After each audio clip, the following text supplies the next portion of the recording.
¿Usted siente que realmente hay en la sociedad un crecimiento de la intolerancia mayor, o es simplemente una mirada que tenemos los periodistas que hacemos política?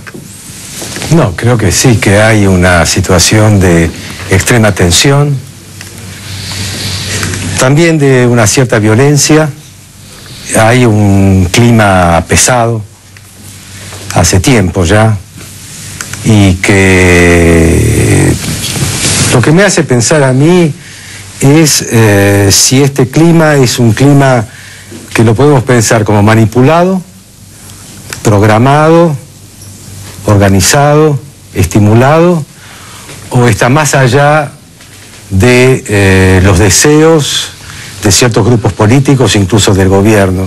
Si en la sociedad argentina existe ese estado entre grupos, entre sectores de reivindicación, entre distintos ámbitos de la sociedad argentina, que está más allá de lo que quieran los políticos, ya sea oficialistas, ya sea opositores, y eso no está en la sociedad argentina. Una lógica propia de funcionamiento que no responde a ninguno de los, ni el oficialismo ni la oposición, dice usted. Que quizás responda también a una situación social muy extrema, quizás responda a una situación también política que nos viene desde el 2001, en donde la calle es un ámbito, la calle o la ruta es un ámbito de lucha, y que este ámbito de lucha es muy difícilmente gobernable para cualquiera, no solamente para este gobierno, y que cualquier autoridad legal o legítima que gobierne la Argentina en los próximos años se va a ver con un problema, que es el problema de estas reivindicaciones y de estas organizaciones o grupos que se han formado o que se pueden llegar a formar, que tienen un modo de protesta social sobre la cual nadie, creo yo, en la sociedad argentina quiere una represión, más allá de los pedidos de orden y más allá de esto no puede ser porque es un caos y los derechos del otro existen y los del uno terminan donde empiezan los del otro. Todo esto se dice, pero que no haya un muerto. Esos dos muertos que lo hicieron renunciar a Duhalde, Costequi y Santillán. Claro. Creo que este gobierno desde el 2003 supo sacar una conclusión respecto de eso, y creo que la sociedad argentina, a pesar de que en vastos sectores, quizás especialmente de la clase media, y no solo de la clase media, piden un cierto orden, especialmente en la circulación, más fuerte es la demanda de que no haya víctimas. Por lo tanto, esto es lo que se llama caos, ¿no? Esta especie de desorden o de reivindicación, no creo que sea algo que termine con un gobierno ni que se pueda monitorear o administrar por una voluntad de una sociedad que debería organizarse de otro modo, pero que no es fácil de organizar. Me gustaría preguntarte, Tomás, cambiando un poquito el ángulo de la reflexión. Es realmente fantástico para los que tenemos alguna veteranía, y el programa se lo he hecho en varias oportunidades, tener sentado aquí a una persona que centralmente ha dedicado su vida a la cultura, al pensamiento, a la producción cultural. Alfredo te he presentado como lo que sos, una persona dedicada al pensamiento filosófico.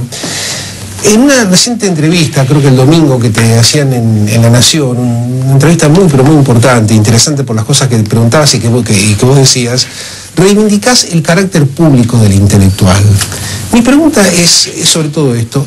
¿Qué impresión tenés de lo que está pasando hoy con la sociedad argentina, en donde, bueno, tenemos a un gobernador, tenemos al presidente de un partido, tenemos a un filósofo, se va naturalizando y haciendo común que los programas, algunos programas, estemos consultando permanentemente a gente del pensamiento, y vos reivindicás inclusive un perfil periodístico? Es esa mi pregunta.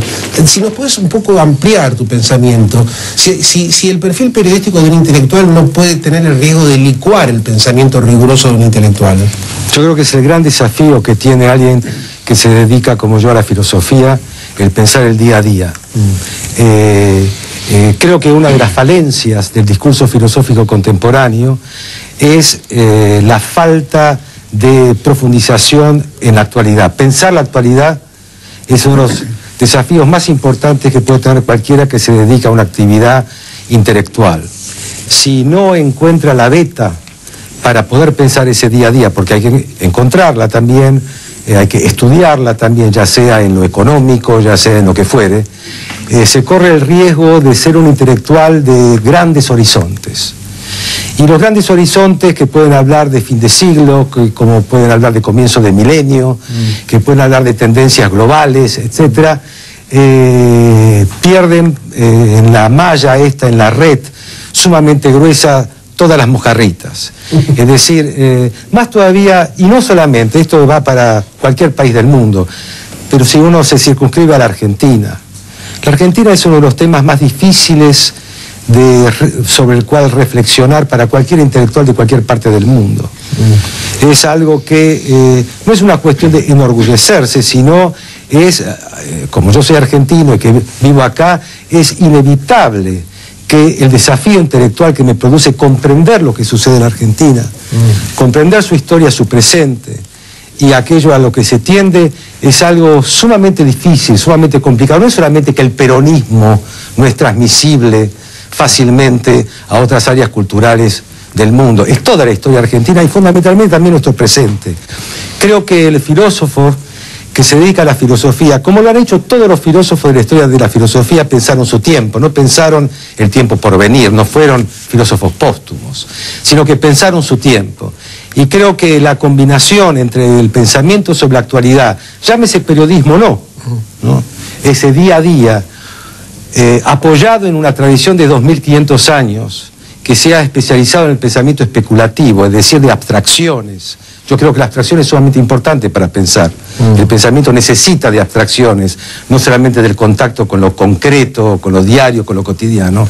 Esa combinación para mí es una combinación, un instrumental de la reflexión, sumamente rico y vigoroso para templar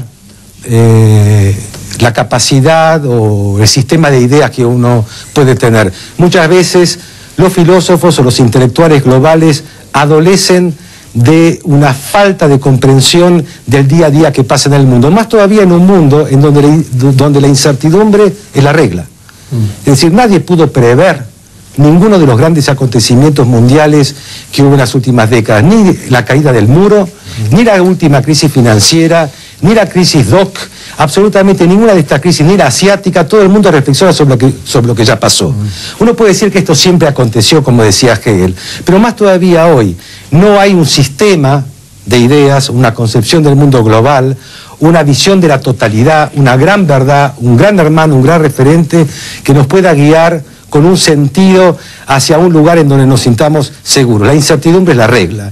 Y en Argentina, que es una sociedad sísmica, de permanente agitación, en donde no sabemos lo que va a pasar el mes que viene, donde hay un virtual empate entre grupos de presión y por lo tanto puede haber una parálisis en el dinamismo de la sociedad, indudablemente este es un desafío sumamente curioso, interesante y inevitable para alguien que se dedica a algo que supuestamente profundo, solemne y global como la filosofía.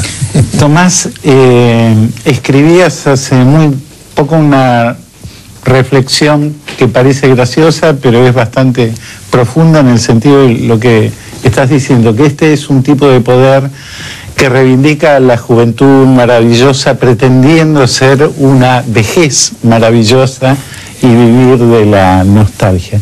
Yo te pregunto, porque ¿este es un poder nostálgico o es un poder cínico? Sí, yo creo que ninguna categoría lo encuadra. Le cuadra o lo merece. Creo que es oportunista, fundamentalmente. Es decir, tiene la sagacidad del oportunista. Es decir, la legitimidad en la sociedad argentina había sido barrida en el 2001. No creo que hubiera en esa época una institución en pie. El que se vayan todos no es solamente la clase política. El que se vayan todos se refería prácticamente a cualquier autoridad que se erigiera como tal en la sociedad argentina.